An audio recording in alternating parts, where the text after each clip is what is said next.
Hey everyone, Outdoor Grow Ontario here. It has been quite a while since I released a video. I had made up a really nice weigh-in video, at least I thought, until I reviewed the video, and it turns out that my head was chopped off halfway through the video. So after putting that all together, I put that to the side, I reshot it, and I started editing that video. I probably had an hour into editing, and then my computer crashed and I lost it. And I got pretty discouraged after that. Harvest went really well, considering all the problems I had during the year.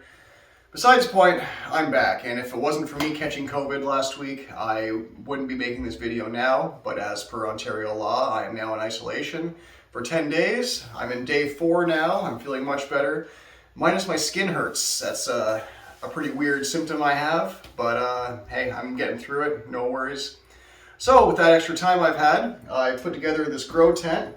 I didn't go super expensive. I got a Vivo Sun, and I also have a filter and inline fan kit that I'm going to be unboxing this afternoon in a separate video.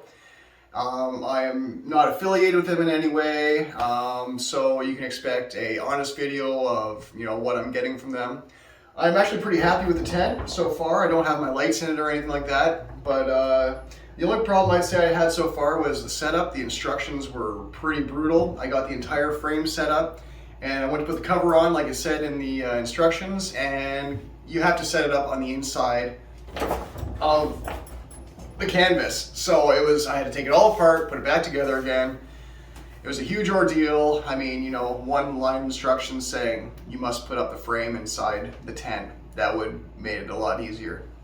So besides the point, I have a lot going on this year I want to get accomplished.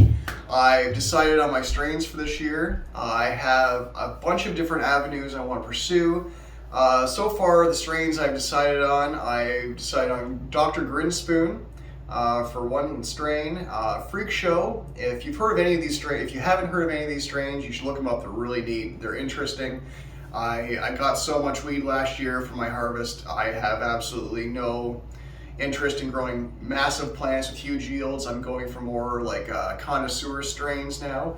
So Dr. Grinspoon, Freak Show, those are my connoisseur strains. I also want to do Runts Muffin again in the Sea of Green, just to see if I can make it spread out a little bit further and get the canopy a little bit bigger than last year, and also see if I can keep that leaf septoria away now that I have regalia to spray it in vegetative state, hopefully to keep all the molds away. And last but not least, my 4th strain I want to grow is I'm going to start off with a Gorilla Skittles plant again, because I know it has a really great root formation. And on top of that, I'm going to try and graft a bunch of different strains onto that, as many as I can, before I put it out in spring. So that'll be interesting to see how well that goes. It's going to be pretty difficult, as I'm only allowed to have 4 plants. And the Freak Show strain that I have, they are regular seeds. So I'm going to get a friend to start 4 of those and see if we can get a female to grow outside this year. One more bonus for this year, I've already spoken with a farmer in my area.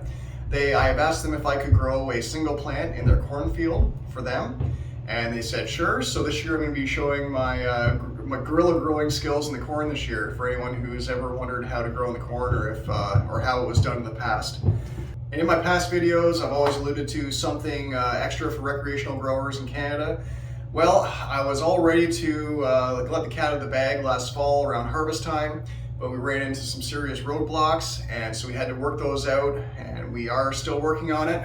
It is going to be coming soon, but I'm not going to be teasing any further until it's ready, so this is the last you're going to hear of it until we actually put it out there for the general public to see. So, thank you very much for joining me so far, and now we're going to get into 2022 growing season. Thanks for following.